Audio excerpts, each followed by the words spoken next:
First, take the handpiece out of the package. Then, slowly remove the protective cap. Next, take out the intraoral scanner chip. Now, firmly connect the scanner chip to the handpiece. Next, take out the base.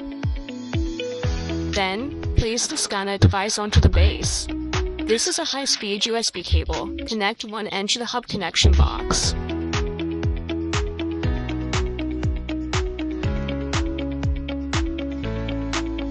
Connect the other end to the USB 3.0 port on the computer. This is the power cable. Plug it into the hub connection box. Finally, plug in the power supply, and the intraoral digital impression system is fully assembled. That's all for this video. If you have any questions, feel free to contact us anytime.